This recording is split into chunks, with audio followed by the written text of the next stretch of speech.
Welcome back to Harry's Tech, everyone. Today we have some new news on the S22 Ultra from Tron and Ice Universe confirming it. Now, the S22 series will be following the same as this year's S21 series and last year's S20 series. They will obviously have a normal, a plus, and Ultra model. And now the code name for the whole thing is codename Rainbow. And the device codes are RGB, so that will be R for the S22, G for the S22 Plus, and B for the Ultra.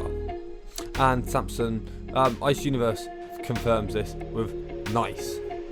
And the next one, this S21 Fan Edition has officially been confirmed by Samsung Mexico. Accidentally put on their website on the Samsung Mexico one, learn more about the S21 FE accidentally, which is now being removed, and this was provided by, I believe, Galaxy Club.